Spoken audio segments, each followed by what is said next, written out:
Good afternoon, everybody, on Andy Schillhorn's personal real estate corporation page. It's me, Jeanette Martin of MyBC Consulting, hijacking Andy's Facebook page again. Hi, Andy. Hey, Jeanette, how are you today? Well, we're a little Christmassy. We decorated Yeah. today for December 10th's conversation about real estate. Yes. And I shared with you, I got a little wordsmithy before. And I started writing you a poem, Andy, for the occasion. Shall I share it? Well, I love poems, and I love poems that are written about personal things. Yes, go ahead. Yeah, I want to hear it. Okay. 'Twas 2 weeks before Christmas, and all through the house, not a person was thinking of selling their house. But real estate Andy was poring over the stats, the numbers, and inventory to help others start to think about just that. Excellent. That's so good. Merry Christmas, my friend. Yeah, Merry Christmas. Oh, that was great. Yeah, that's that's very appropriate for this time of year. Absolutely. So tell us we're coming to the end of 2021, and give us our 3 top highlights that you noticed about the market in 2021. Roller coaster would be one. Extreme low inventory levels would be 2. And panicky sellers that they're worried that they're not getting enough money for their homes for when they buy. That would be the 3 takeaways that I would see. I mean, and buyers that are in a position of, they're pulling their hair out, and writing offers is just become a laissez-faire thing, because who knows what's going to happen? Are you going to get the house or not? Oh, wow. So much to unpack there, but let's be a little futuristic today. So what are you feeling about 2022? Well, I've seen a couple of forecasts about that, and the what I'm seeing most of is that pricing will not continue in the same trajectory that we've seen this past year. That we will see possibly a 3% to 5% increase over next year, over this year, which is a lot of stability. But also that inventory levels will continue to be at historic lows, and that will continue to strengthen the market. Okay. So I'm sure you've, because I said in my poem, you've poured over the numbers and looked at the stats. Yes. So Yes. you know what? I need to make sure not share my screen, because this girl likes numbers because they don't lie. Okay, so should we take a look and see what we've got?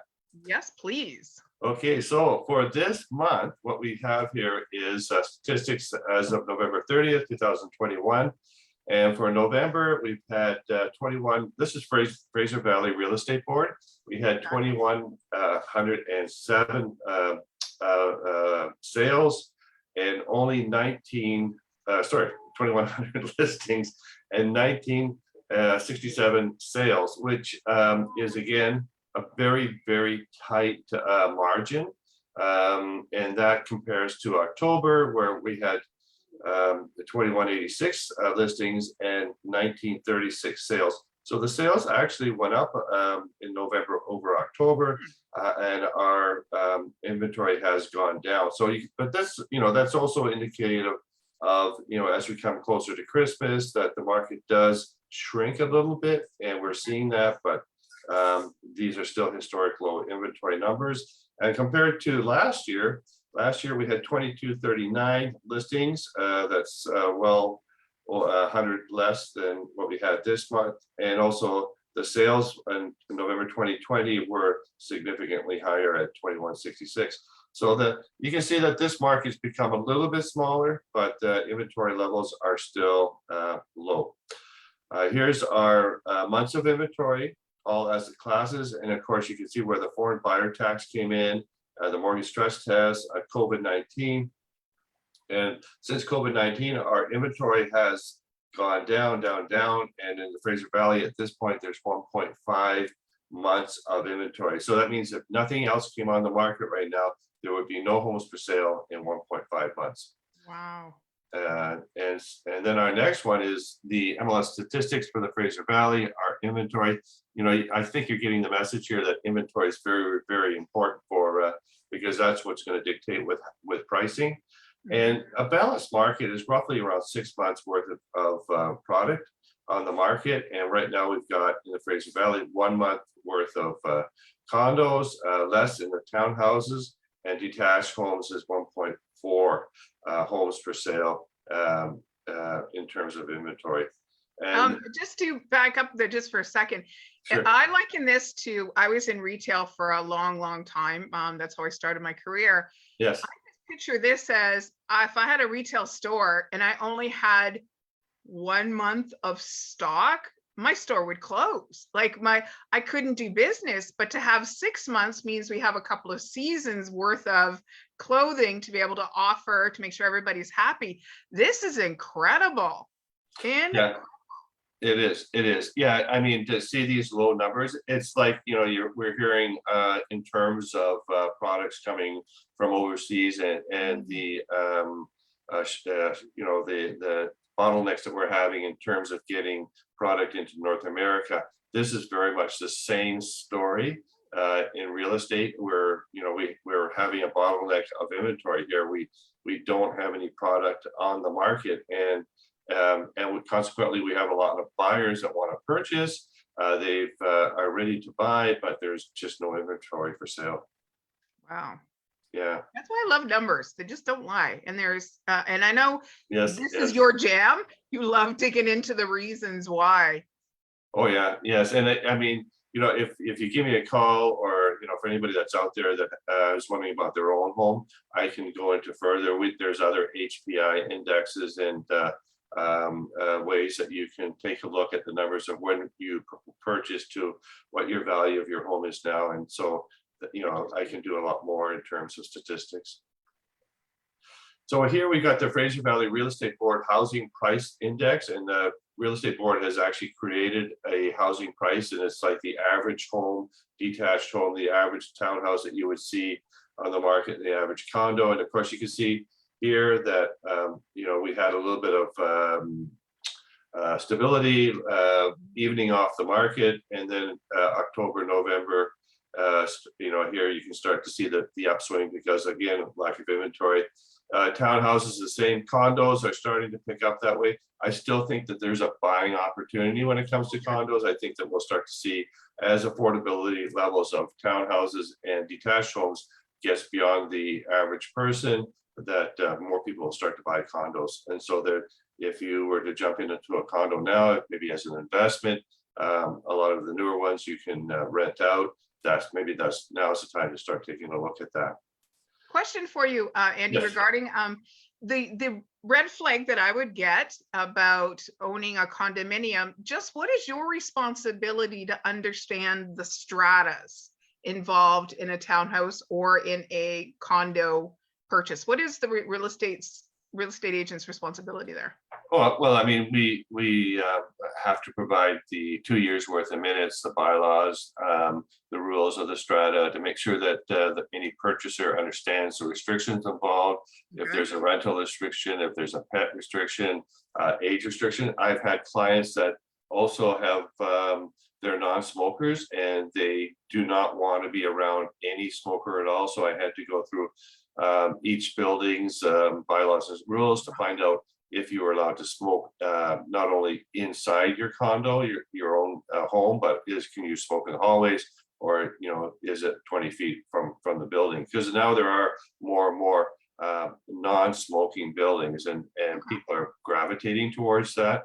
And that also includes marijuana too. That I've had some clients that they were in buildings that allowed that, and the smell is a little bit more persuasive or into the next unit. So they moved and had to find something where no smoking was allowed at all in the building, and that they can enjoy their peace and quiet enjoyment of their condo. Okay, thank you. Thank you for answering my questions as they come top of my head, because I'm sure people watching are thinking the exact same thing I am thinking. Yes, yeah, well, and there's a lot of things that you need to look at, and there's that period of time when you first meet a a client and they want to purchase something, that you really have to understand what they're looking for, what is important to them, and not just price, but you want to make sure that I don't want someone to call me 6 months later and say, "Oh, I hate this place. I got to get out of here." I mean, that is the worst thing I ever want to hear, and unfortunately, it's never happened. It rarely happens to anybody, but I want whoever to purchase their home, I want to make sure that they're happy there for many, many years, and it was part of their plan. Whether it's 2 years or 5 years. So.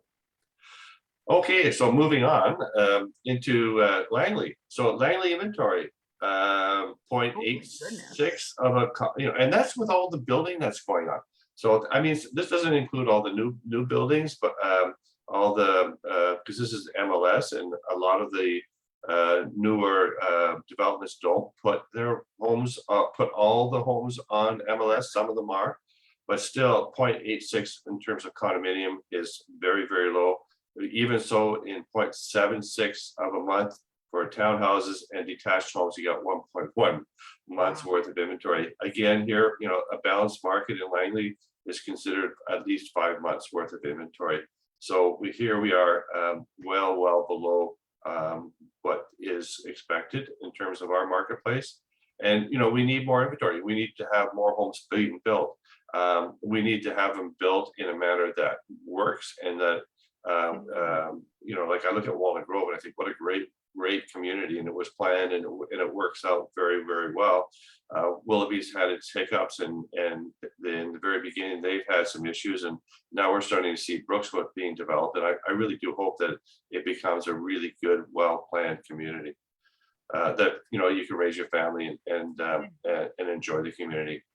MLS statistics for Langley, the home price index, again, you can see this is November last year. The average home was 1,115,000.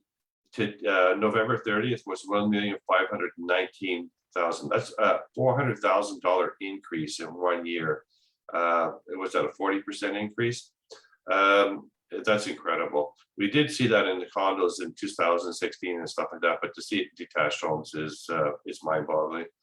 For townhouses, we're still a steady increase there from at 753 for the average. And again, look at this condo market here. It's relatively flat. I mean, it did have a bit of an uptick, but perhaps we're starting to see that what I'm thinking is that there's lack of affordability and lack of inventory for townhouses and houses, so that people are starting to look at condos. Or these people that are selling their homes, their detached homes, and they're downsizing into a townhouse or into an age restricted, they are starting to buy condos, and they will buy two, and then they'll use that income to facilitate the retirement. Okay. So that's about it for this month. That shows where it is. Again, inventory. Now's the time to start planning in terms of what you want to do in the spring. The January market could blast off on like crazy because of this lack of inventory, but you don't need to have your house right on the market in January. Look at going listing in February, March, April. The biggest month usually is in May, June, July, but you need to plan for it. You need to know where you're going to go and how all the pieces come together. And in this market too, you cannot just sell your home and expect to find what you want to move to just like that. You have to have everything kind of locked together as one. Okay, so I'll get you to stop sharing screen so we can Sure. come back on. Yeah, there you go. Let's Yes. just do a little wrap up of Fort Langley. You are a longtime resident of Fort Yeah. Langley. What are some of the things that are happening in the Fort Langley community these days? In the community, well, we had our Christmas tree lighting on the weekend in front of the community hall. Santa Claus came up the river in a canoe and spread some cheer. It was a great time held by all. Actually, with a little bit of snow, we had some great pictures on Facebook of the community hall. There's a Christmas market every Saturday at the farmers market now, Okay. and that's a wonderful thing. And Fort Langley is a great place to do a one-day visit, do some Christmas shopping. You're not in the malls, you're outside, you're getting some fresh air, and there's some great Christmas presents to be purchased here. And amazing photo ops of having your Oh, yeah. family in front of like the yellow building with the Christmas tree. What a Yes. beautiful. I can't go through Fort Langley without taking a picture. I find something new in Fort Langley every single time when I visit. So there you go. Oh my gosh, Andy, Yeah. thank you so much for sharing. 'Twas 2 weeks before Christmas and what Yes. you've been working on to help your followers out there. I wish you a very Merry Christmas to you and Nina and your beautiful children and your family this year. And I'm excited for 2022. I've got some good buzz going on out there about 2022. Yeah, there's, it's going to be a very interesting year. Hopefully we get past this COVID and we can get on with our lives and do what we want to do without having to put our mask on. And let's just get past this, and hopefully everybody gets vaccinated so we can get back past this and do great things that everybody wants to do. Absolutely. So once again, Merry Christmas, and we'll see Merry- you back. Oh, I'll let you say your Merry Christmas now. Oh, Merry Christmas, Jeanette. And Merry Christmas to everybody out there. Happy New Year. And yes, we'll see you in the first week of January. We'll do another what to expect for 2022. I wonder if I'll make a poem for Happy New Year for you. You'll have to tune in and find out. Thank Yeah. you, everybody. Okay, take care. Bye-bye.